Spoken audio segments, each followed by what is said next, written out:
王爷，只要陈王一日没有登基，王爷就还有机会。请相信臣妾，5月南方会连降2个月大雨，到时候山河道观无数良田被淹，房子崩塌，百姓沦为灾民。王爷不是说赐府是南方人吗？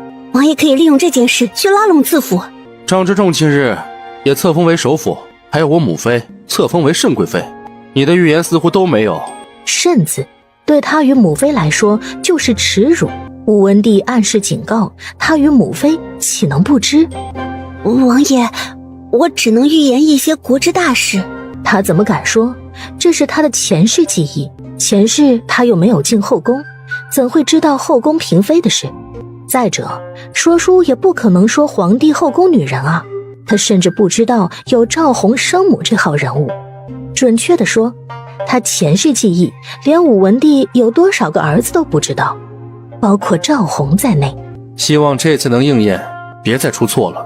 为今之计，他也只能依靠沈玉的预言了。不过他确实可以利用5月南方暴雨一事拉拢张之仲，要是能将张之仲的女儿娶到手，那他在朝堂就有了自己的势力。想到这里，他便起身离去。以后有什么想吃的，让膳房准备，毕竟肚里怀着2个，自己吃好了以后才有力气生。当几日前听御医说沈玉可能怀了双胎，他确实很高兴。不过欣喜劲过去后，他又想起一个问题，沈玉可以给他生孩子，别的女人为何不可以？比如张之仲的女儿，沈玉给他生的到底是庶出。3月初1，太子册立大典在皇宫内如期举行，一切顺利。自这天后，陈王改称太子，顺应天命。3月初6，礼部公布消息，殿试时间与往年一样，定于3月15。殿试作为科考的终极大考，最高一段与之前所有考试大为不同。首先，考场的变化，殿场的考试不再是考棚，也不再是考舍，在哪儿呢？皇宫。其次，主考官的变化，殿试的主考官由皇帝亲自出马，亲自监考。另外，出题，考试题目由皇帝亲自出题。这天，礼部派人来传唤，让萧衍之进行殿试考试前礼仪培训。毕竟3月15殿试要直面皇帝，御前失仪可不是小事，经了圣驾，后果很严重。宋璟叫来双胞胎丫鬟，还有绣娘一起在房中做女工。距离他与萧衍之成亲还有10日，娘家不在，喜被与嫁妆这些自然要他自己张罗准备了。娘，宋璟应声转眸，看见4小家伙都穿着喜庆新衣。这是爹娘成亲那日，你们准备要穿的新衣吗？娘，我和萧景阳这样穿好不好看？好看，简直就像2个小仙女。真的吗？那我们长大有娘亲好看吗？当然有啊，你们长大一定比娘更好看。娘，我不要比您好看，我只要长得像您就好了。我也是，我不要比娘好看，要和娘长得像就够了。他们都是爹爹河边捡回来的孩子，最怕别人说他们长得不像爹娘。你们可以让开了，轮到娘看我们了。娘，我们好看吗？像爹爹吗？宋璟又低头看向2男娃，静静不提醒，他都不会仔细去看。这一看，不由得愣了一下，因为他发现最近2男娃五官与萧衍之越来越像了。要不是知道原主与萧衍之不曾圆过房，萧衍之也没有其他女人，宋璟这会儿都忍不住怀疑晶晶与火火是不是萧衍之亲生的。像，你们2个像你们爹爹。我就说我们长得像爹吧。太好了，我们像爹。宋璟看着欢笑的2男娃，心里思绪万千，暗暗决定等萧衍之回来，要好好问问萧衍之当初是如何捡到4胞胎的。虽然在原来世界没有血缘关系，撞脸的人还是有的，但是这刻宋璟觉得4胞胎来历恐怕不简单。没有平白无故这么巧捡到，又这么巧长得相似的。当天夜晚，萧衍之学礼仪回来，刚刚沐浴完，宋锦递给萧衍之棉巾擦头发时，我一直没有问过你，当初你怎么捡到四小家伙的？我15岁那年，从恩师江回老萧家的路上，夜晚途经河边捡到的。就这么简单捡到？你每日都去恩师家吗？对啊，我干完老萧家农活后，都会去恩师家学1个时辰的书，不管刮风下雨，从不间断。你怎么突然想起问这事儿啊？宋锦突然伸手捧住萧衍之的脸，我发现金金与火火与你长得越来越像。我除了你，从来没有碰过其他女人，更不可能与别人有孩子。阿姐，你若不信，我可以对天发誓的。他就知道媳妇儿每次话里都带坑，一不小心没回答好，那是跳河里都洗不清。这一次的问题更恐怖。你这么紧张做什么？我只是说两男娃长得像你，又没怀疑你有别的女人。我是问认真的，你捡到4小家伙之前，有没有看见什么天降异象，或者那几日遇到什么陌生人？有没有可能是有人故意送你捡的？还有4小家伙身上有什么身份信物吗？没有，就4张襁褓，1艘小船搁浅岸边。说着，萧衍之突然顿住，然后直勾勾盯着宋锦。1舟小船，为何这么巧？与一叶轻舟好像一个意思。怎么了？是不是记起什么？我也发现2个女娃与你越看越像，特别是眉眼。宋锦记得吴氏说过，2个女娃长得像她，可是她当时就当是笑话听了。但是此时听到萧衍之也说2个女娃长得像她，这件事就匪夷所思了。我们去看看孩子。说完就拉着萧衍之去了4小家伙的房间。4小家伙已经睡下了，2人进入时正好看见詹嬷嬷正在给4小家伙掖被子。宋锦让詹嬷嬷下去休息，之后便与萧衍之站在床榻边，开始认真打量4小家伙，眉眼唇一点也不放过。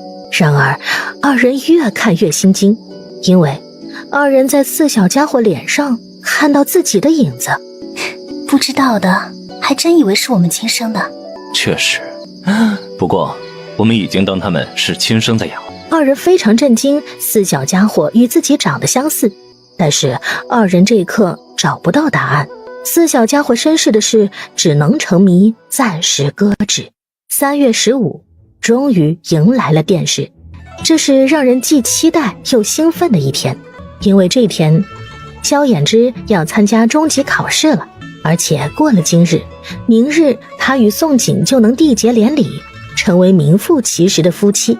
迎娶宋锦的事宜，萧衍之已经准备好，官媒请了，秦宅也着手布置了，宋锦也同样做好了嫁给萧衍之的准备，只等着萧衍之考完殿试，明日就拜堂。卯时黎明将至，宋锦魑魅魍魉亲自送萧衍之到皇城外。萧衍之抬眼看着不远处巍峨的皇宫，眉眼神采飞扬，朝堂即将是他一展抱负的地方。阿锦，你先回去，黄昏让4鬼来接我即可。殿试虽然只考1道策论，但是也要1天，他可舍不得宋锦在宫门口等待。那我回家等你。好。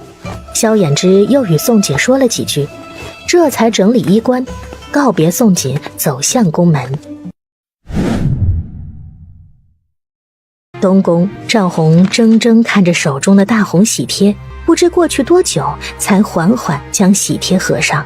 你把他定做的东西送过去，另外多备些贺礼，就说我不方便出宫，明日喜宴去不了。喜欢的女人终于要嫁人了，新郎却不是自己，要他眼睁睁看着他与他人拜堂成亲，他还如何心如止水？还是不要看，看不见就不会想，不会想就不会受伤。好，我现在就去。阿尔心疼地看着自己爷，想说些劝慰的话，但他知道这时说什么都不合适。半个时辰后，阿尔将古怪玩意儿交到了宋锦手上，另外还有2箱金银珠宝。宋锦也笑着将写满锻造唐刀工艺的纸张递给阿二。我想了许久才想通，应该不是我设计图有问题，而是当时我不是用文字表达锻造工艺，你们难免会有曲解图纸的意思，你们写再试试，不成的话再找我。阿二闻言，将纸张接了过去，见上头写着唐刀锻造工序，想说他们爷其实不想打造唐刀给他人用，但是最后他抬眼环顾一周一片大红喜庆的秦宅，到了嘴边的话又生生吞了回去。你的话我会代为转告，最后也是爷要我代为转告的话，祝愿你们夫妇伉俪情深，鸾凤和鸣，百年好合，早生贵子。其实根本没有最后，他们爷哪曾说过这些话呢？心意收到，多谢。不过让你们爷日后不要再送金银珠宝过来了，他以后会很缺钱用，而且是非常非常的缺。大浩虽平安度过危险期，可是等赵钱辅政一段时间，就会发现大浩其实国库空虚，根本经不起一丁点的灾难了，甚至连养兵都快要养不起。阿二离开后，宋锦就将珠宝搬回房，一并带入了空间。空间半年过去，已经发生了天翻地覆的变化。搞定！这火铳要是制作成功，便将是古代的第一把热武器。另一边，御书房，武文帝也在埋首批阅奏章。朕记得明日应该是汝宁17岁诞辰。正是，奴才刚还想问陛下，今年的公主的诞辰礼是不是还像往年一样准备呢？汝宁公主，武文帝的爱女，温柔婉约，沉鱼落雁，蕙质兰心。从小在太后身边长大，深得武文帝与太后的喜爱。不必，朕打算给汝宁另样诞礼。都17岁大姑娘了，再不嫁人，皇家脸面都要给她丢尽了。陛下莫不是有相中的人选了？是相中了一个，不管是品貌与才识都一绝，配得上汝宁。就是目前不知她是否有妻室。那奴才为陛下调查调查。不必，明日你去临安宫通知汝宁来御书房，让他躲帘后相夫。只要汝宁相中，哪怕对方已有妻室，朕也要对方将汝宁娶回去。不过他很快就联想到，明日岂不就是荆轲济世？陛下看中的莫非是……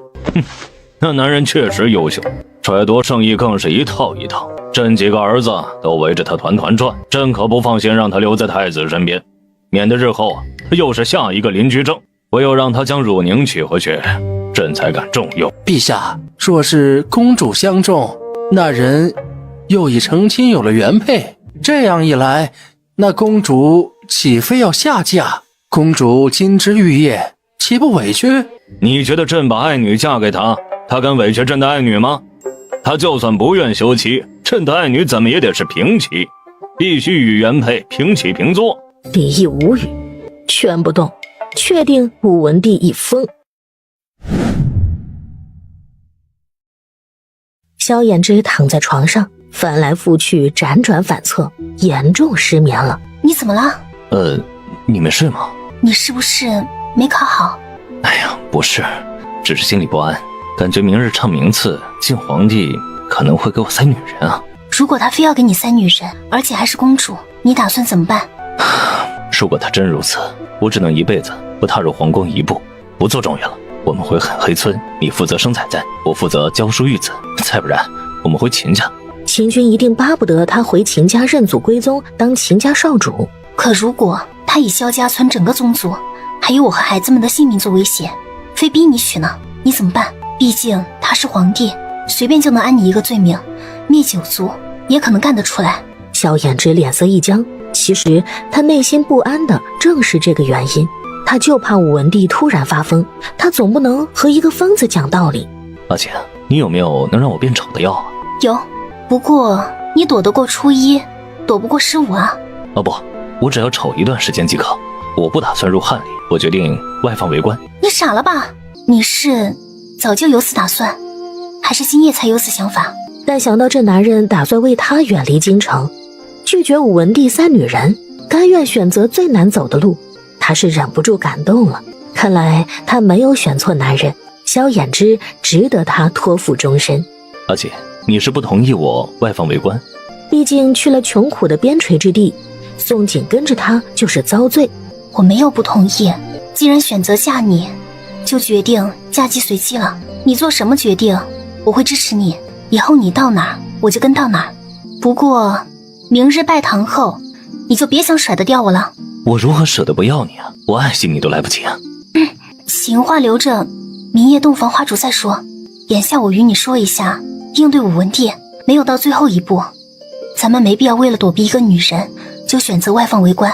明日若宣你进宫，你照常去。武文帝如果真问你是否婚配，你如实回答。如果他真要赐婚，你不要拒绝，只说一句你需要回家问过我的决定。堂堂一国公主，居然要经过一个泥腿子同意才能进门。武文帝要脸的话，有多远给滚多远。万一武文帝真不要脸，再让人传你进宫问你决定呢？传我进宫？那好呀，我倒想看看那个公主脸皮多厚。但为防万一，我们确实要提前拜堂才行。宋锦是行动派，既决定了就付之行动。二人成亲还差一步，拜堂。只有拜了堂，才算走完了3书6礼，成为名副其实的夫妻。第2日卯时刚过，宋锦就爬起来穿凤冠霞帔，让官媒梳妆。开始，二人计划是宋锦从秦家金宅另一处宅子出嫁，然后8抬大轿10礼红妆。可是二人害怕武文帝突然来传召进宫，然后突击赐婚，所以怎么简单快速就怎么来。房子因为之前早就布置好，接下来二人只需2步就能到位。哪2步？拜堂，送入洞房。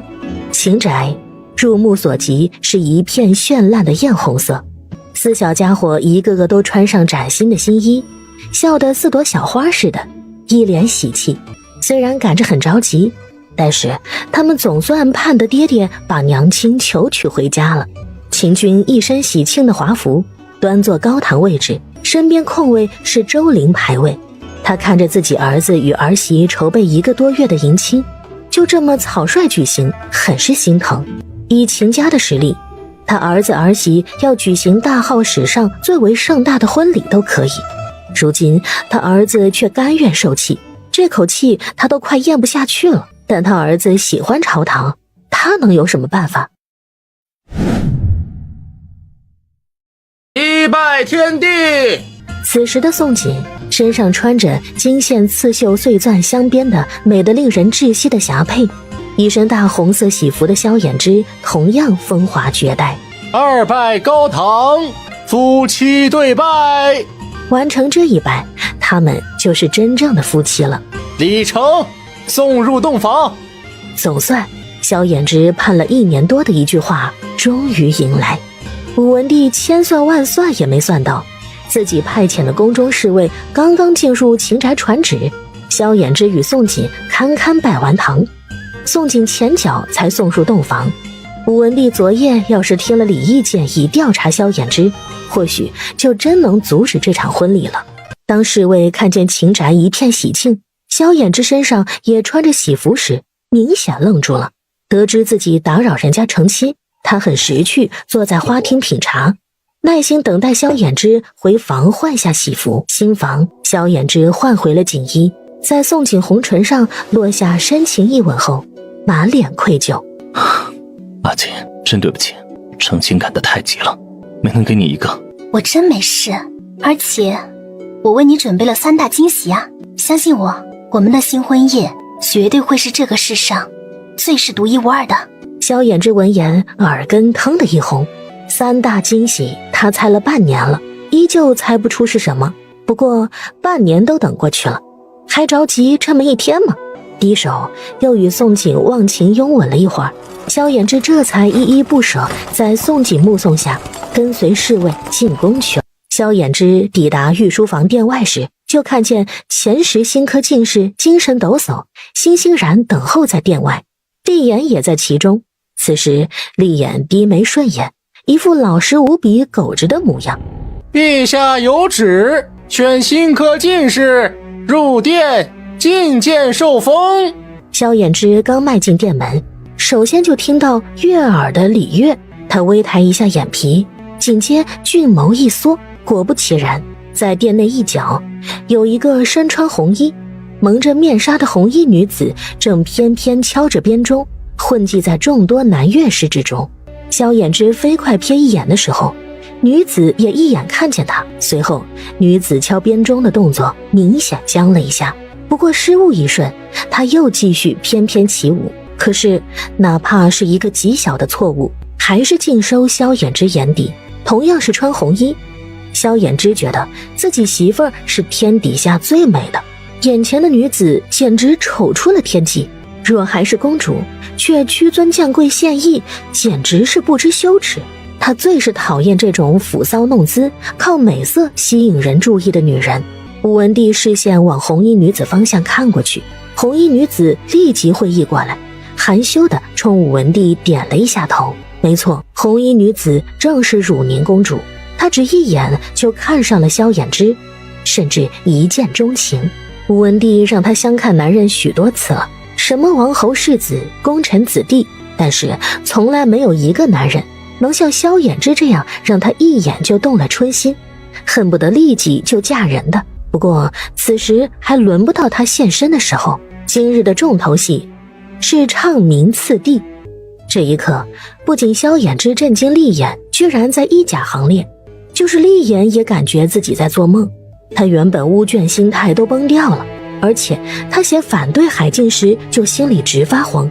但显然他是真的运气好，因为他是南方人，家乡就住海边，所以他知道海边渔民的艰难，这才有感而发胡乱写一通。没想到这么误打误撞，策文居然入了武文帝的眼。不过当武文帝看见厉眼留下那刻，脸都绿了，这不是当着他面前乌卷的考生吗？那个谁，你叫什么名字？可别是探花呀，二甲全都走了，他现在换人还来得及吗？学生厉眼。厉眼？武文帝闻言差点爆了一句粗口，险些被自己气死。张之洞等人看见武文帝突然龙颜不悦，陛下，可是有何不可？帝王一向一言九鼎，自己钦定的探花，武文帝还能临时反悔，说自己不想要这个考生吗？他只能硬着头皮钦点了。至于以后怎么用人，还是由他说的算。着厉眼为探花，赐进士及第。着顾楚为榜眼，赐进士及第。着萧衍之为状元，赐进士及第。当武文帝赐封落下，萧衍之得知自己如愿连中6元，实现了对宋锦的承诺，暗暗松了一口气。但这一刻他却一点儿也高兴不起来，因为他知道麻烦还在后头等着他。萧衍之的预感一点也没有错。吾皇万岁万岁万岁！当萧衍之与厉眼、顾楚3呼万岁，准备离开御书房时候，状元留下，众爱卿也先退下。最后御书房只剩下武文帝、李毅、汝宁公主、萧衍之。萧衍之，这问你啊，你可有婚配啊？他会这么直接，因为他知道萧衍之是个聪明人，很会揣度圣意。回陛下，学生已有婚配，家有1爱妻，还有4胞胎儿女。萧衍之确实早就猜中武文帝要给自己塞女人，可等事情真发生，垂在袖中的五指忍不住握成拳。一旁的汝宁公主也瞬间变了脸色。她不蠢，她能听出萧衍之在说爱妻与4胞胎时表情洋溢的幸福。她不介意与人共享夫君，甚至屈尊降贵与原配平起平坐，但是介意夫君爱不爱自己。武文帝盯着萧衍之，脸色沉得滴水。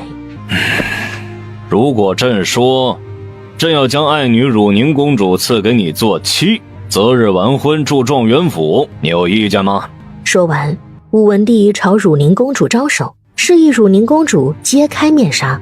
朕的爱女，大号第一美人，与你堪称绝配。萧衍之闻言心里冷嗤了一声，实在是气到了，但他还是听从宋锦的吩咐，没有表露出不满，抬起眼皮瞥了汝宁公主一眼。而他这一眼极具侮辱性，因为他只看一眼就移开了视线。请恕学生冒犯，公主确实国色天香，但不及学生爱妻貌美。就这模样还大号第一美人，武文帝的眼睛怕不是有问题。你说什么？从小到大被夸为大号第一美人的汝宁公主怀疑自己听错。放肆！朕的爱女，朕说她第一，谁敢称第一？你居然敢轻视朕爱女，信不信朕褫夺了你的状元功名？陛下在唱名次第时，不是希望学生们大胆谏言吗？学生对陛下说的句句真话，公主确实不如学生爱妻貌美。如果陛下不愿意听真话，真要褫夺学生状元功名，那学生无话可说，唯有遗憾离去。可惜啊，学生一心想要考得功名，造福一方百姓，报效朝廷，没想到朝廷竟是这般的朝廷，可悲！请恕草民告退。萧衍之不再自称学生，一副怀才不遇的难受模样，转身欲走。他是真想走，这样的昏君不配让他和宋锦卖力，居然为了一个蠢笨女儿如此荒唐。大号没有亡国都是奇迹。大胆！朕让你走了吗？武文帝觉得萧衍之实在太狂傲了，逼得萧衍之娶他女儿，也是想以后有个女儿能成为萧衍之掣肘。陛下褫夺草民功名，还不能放草民走吗？此时萧衍之的脸色是真难看到极点，一直在隐忍着。今日你就算不愿意娶朕爱女，朕也要逼你娶。你要么择日完婚，要么灭九族。武文帝其实一点也舍不得褫夺萧衍之功名，他不过是想敲打，提前让萧衍之知道这个大号谁是主宰，以后是谁天下。父皇，把他的妻室宣进宫吧，蜀宁想知道谁更美。不用选了，你与他妻室比较，就是自找其辱。你连人家一根头发丝都比不过。声音的主人正是赵钱。赵钱住在东宫，大太监李毅只要对殿外小太监悄悄比了个手指暗示，他就来了。抱歉，萧兄，我没想到发生这种事。他到现在才知，他这个昏君父皇又开始作死了。之前作死了他的母后，现在是想作死整个大号吗？皇儿，你这是做什么？武文帝见赵钱对萧衍之礼贤下士，称兄道弟，脸色更难看了。是儿臣想问父皇想做什么？父皇知道始发连弩是哪儿来的吗？太子。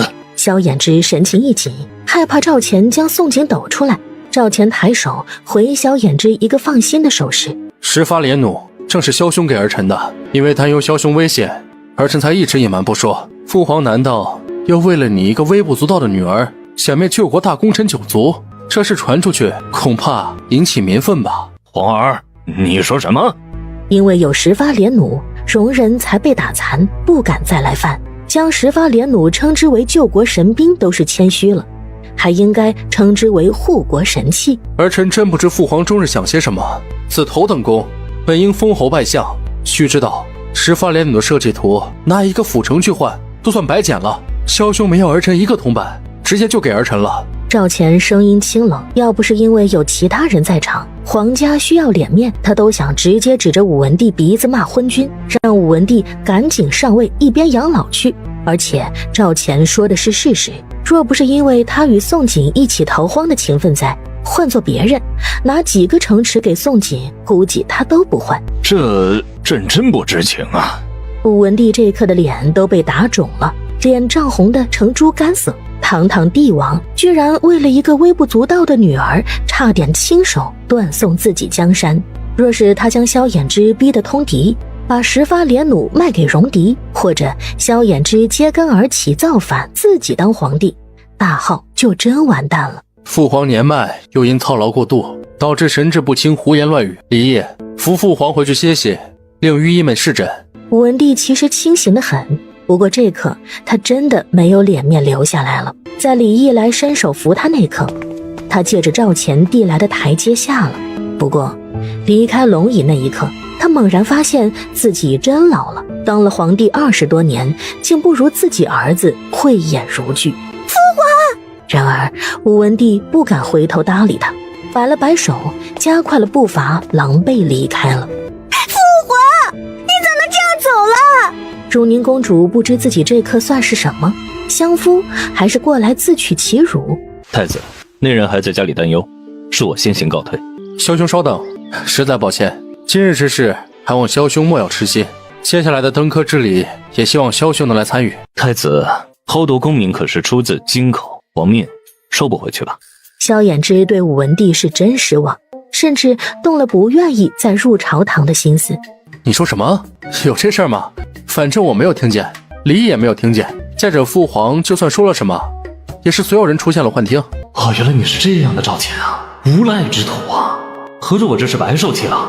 不过想到承诺过将来要为宋景争诰命、争首辅夫人，萧衍之忍了下来，脸上怒气尽消。走，去我东宫坐坐，聊聊。哎呀，今日没空啊。两个大男人聊什么聊？要聊也是回家与媳妇深聊啊。瞧瞧这迹象，差点忘记了。那萧兄回去前，记得将新科进士服领回去，登科之礼也务必要参与，可不能因一时之气毁了日后助我的约定啊！啊，那萧某先回了，告辞啊。赵钱等到萧衍之的身影完全消失后，尬笑再也装不下去了，唇边甚至溢出一丝苦笑。皇兄，他的气势真有这么美？还是皇兄故意要羞辱我？拿你与他头发丝相比，我都觉得抬举了你。皇兄，你太过分了！我怎么也是你皇妹？我虽是宫女生的，身上与你都流着父皇的血。切，在这吃人不吐骨头的地方，你与我说亲情，说来也是，你若不是我皇妹，哪能17岁了还住宫里啊？早该嫁人了。切，2个月后武举殿试，你不是没人要，还怕嫁不出去吗？我会让父皇替你再择佳婿，让你早点嫁出去。不要！在大好，万般皆下品，唯有读书高。武人、武将都是低俗粗鲁的代名词，他才不要嫁给武夫。由不得你不嫁。赵钱勾唇丢下一句，抬步离去。萧衍之领了进士服，就归心似箭。这刻天下所有事都不及宋锦在他心中重要。大号有绑下捉婿的特有风俗，当萧衍之忙着往家赶的路上，整个京城的达官显贵、世家门阀、富商们已经人手一份3顶甲的名单，纷纷计划怎么抢人了。阿锦，我回来了。将进士服往桌前一丢，几个大步奔进喜床，便将宋锦拥怀里。你回来了，皇帝没逼婚。宋锦仍旧穿着凤冠霞帔，一直等着萧衍之回来。见他平安归来，也很开心。他都与秦军计划好了，要是等到天黑还不见萧衍之回来，就让武文帝上西天。朝堂有1半以上官员是秦家的，就连掌管内府衙门的大太监李毅都是，甚至连武文帝的亲军都有自己人。秦家要想进皇宫，还不是如入无人之境？有逼！上明次帝后，他逼我娶汝宁公主，不娶扬言灭我九族。之后还将御书房发生的所有事一句不漏如实告诉了宋锦。狗皇帝，我当初救他做什么？就应该让他肺炎渴死，无脑昏君。但想到赵钱救了自己男人，赵钱真不错，关键时候他挺靠谱。阿姐，不说糟心事了啊，我们接下来是不是应该……萧衍之这刻不想提别的男人，这一天他可是等了1年多了，春宵一刻值千金啊。话题变得太快，宋锦心口漏拍了一下，宋锦顿时紧张了。接下来洞房花烛夜呀，你应出去与公爹还有孩子们吃喜宴，为了等你，大家伙都还没有吃喜宴。公爹也很担心你，他在花厅来回走半天了，等你吃完喜宴再说。反正我人马上也将是你的了。那我先出去陪宴，阿锦，你等我。在宋锦额头落下一吻后，萧衍之换掉身上锦衣，穿回大红喜服，出了新房，去进行婚礼未完全的一步。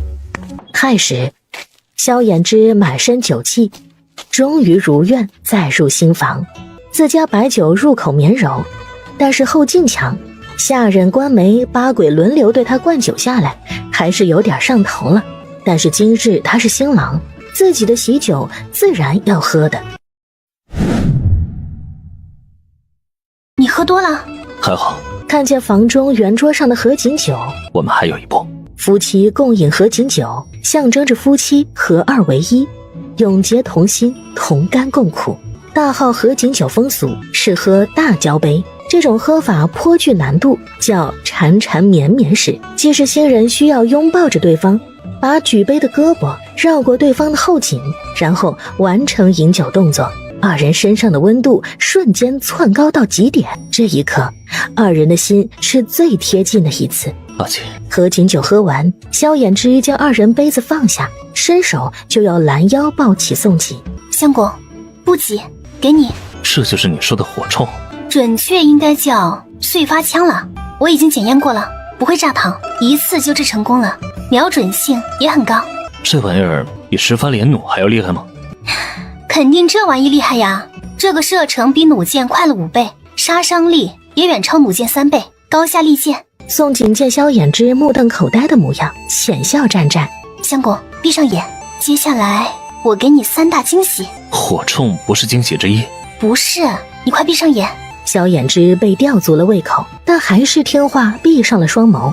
宋锦见了，笑着握住了他的大手，大脑意识闪过一个镜子，原本的大红色心房瞬间消失不见，画面焕然一新。这是……萧衍之还没有睁开眼睛，耳畔就听见轰隆隆的水流声，顿时吓得一跳。当二人出现在灵潭边，相公可以睁眼了，第一惊喜。萧衍之满腹疑惑，缓缓睁开了眼睛，但下一秒他双眸狠狠一缩，接着整个人瞬间石化。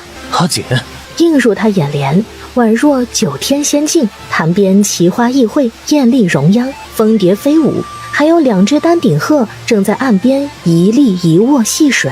浅潭之下，溪涧流淌，一路蜿蜒，环绕一片金色稻田。不仅如此，脚下一条鹅卵石路，一路蜿蜒，山脚下搭建了一排几10间茅屋。阿姐，这是哪儿啊？他忍不住怀疑自己是不是喝多酒产生幻觉了，否则自己怎么看见仙境了？相公，你没喝醉，你看见的一切都是真的。宋锦看见萧衍之呆傻的模样，顿时觉得太好玩了。这瀑布流下的可不是普通山泉，而是灵泉，我每天给你喝的，让你一经洗髓，让你双腿恢复这么快，就是他的功劳。还有我治疗瘟病、解赵钱身上毒，也全靠他。我觉得我们多喝它，指不定可以长命百岁，容颜永驻。萧衍之听了耳朵轰鸣，一句话也说不出来，觉得太不可思议了。阿姐，你是天上来的仙女，还是妖？茶楼说书总说一些人鬼恋、人仙恋、人妖恋，以前他总以为是书本杜撰，等到今天他才发现这不是杜撰。胡想什么呢？我是人，可不是妖。不管你是人是仙是妖，这辈子我都非你不可。我说了我是人，我把你带进来就是想告诉你我的来历。这么说吧，我来自另外一个世界，一个对比大号来说是几千年后经济科技发达的国家。我因为意外闯入你们世界，等我醒来就发现拥有了空间，你眼前看到的仙境。意思是你跨越几千年来到大号？你这么说没错，我还真的就是穿越。果然是他的男人，脑子好使，聊天不累。我现在给你看第2惊喜。萧衍之一愣，然后顺着宋锦手指低头，紧接着他才发现灵潭里有许多被编织网兜分开装着培育的河蚌。你不是一直说想养蚌育珠吗？我们今天开蚌取珠。阿姐，我们要不要改天再去？萧衍之听到宋锦要取珠，不知要捣鼓到什么时候，整个人都不好了。宋锦怪嗔瞪他一眼，哭笑不得。你急什么？空间时速是外面的4倍，我们在空间里住4天，外面才过去1天。意思是我们可以在空间里待上2天2夜。萧衍之身躯一震，立即秒懂宋锦的意思。俊脸与双耳下一刻通红的宛若能滴出血来。钱在媳妇儿心中果然永远排第1位，他真的好惨。当河蚌撬开暴露内部那刻，萧衍之倒吸一口冷气。不仅是他，宋锦这一刻也瞪大了眼，因为河蚌内的珍珠实在是光彩夺目，美不胜收。相公发了他按着白色珍珠初步估算了一下，一个河蚌他最少也能收获3到5万两白银。而他一共养了近200个河蚌，意思是他大半年的时间轻轻松松就挣了最少600万两白银。600万两白银呢，这钱跟白捡似的。重点是他养的珍珠是彩色的，不管什么时候都物以稀为贵。换句话说，这些彩色珍珠真卖出去，绝不止挣600万两银而已。哎呀，我真笨死了！早知道我让公爹给我弄几万、几十万个河蚌、珍珠蚌来养。秦家掌管漕运，真想大量收河蚌、海蚌，还不是一句话的事。阿锦，你挣的这些，已经一辈子都花不完了。谁会嫌钱多的？我花不完，不会留给我儿孙花呀。萧衍之猛地觉得宋景说的太有道理了。对呀，他们以后有儿子孙子呀。阿锦，这么多珍珠，你打算如何出手啊？出手做什么？当然是存小金库了。相公，跟我来。说是茅草屋，可是当萧衍之跟着宋景走进其中一间后，再一次震惊的移不动步子了，因为他惊悚发现茅草屋里是粮食谷山，他猜不出有多少粮食。总之20多间茅屋，只剩下边上一间紧锁的，其他全都堆满了谷子。阿锦，这些粮食都是外面田里种的？是啊，外面10亩林田，因为4倍时速，我1年可以收割8次，不过建的粮仓装不下，以后你要帮我一起搭建房子。好，阿锦，你这身上藏的秘密实在太吓人了，以后谁也不能再透露半句。防人之心不可无，你本不应该告诉我。你就算一辈子不告诉我实情，我也不会怪你。那我现在告诉相公了，相公会害我吗？我现在是你的夫，以后我们就是一体了，我怎可能害你？我以后只会用命来疼你爱你。那不就行了？我这辈子也只想让你一个人知道而已。相公，跟我来，接着第3惊喜。推开屋门，屋内贴着的大红喜字、大红喜床，与外面世界布置的一模一样的屋内环境，以及屋内修建了一个7、8平大的灵泉池，所有景色撞入眼帘，萧衍之惊呆了。相公，第3惊喜，喜欢吗？为了2人的洞房花烛夜与众不同，值得一辈子回忆，他可是做了许多事，此如这间房布置成2人的婚房，屋内还特意挖了一个灵泉池，以后供2人沐浴。萧衍之已经不能用激动去形容他此时的心情了。他没有回答宋景问题，直接几个大步走到宋景面前，将人拦腰抱起。哎，相公，先沐浴。这次我们一起洗。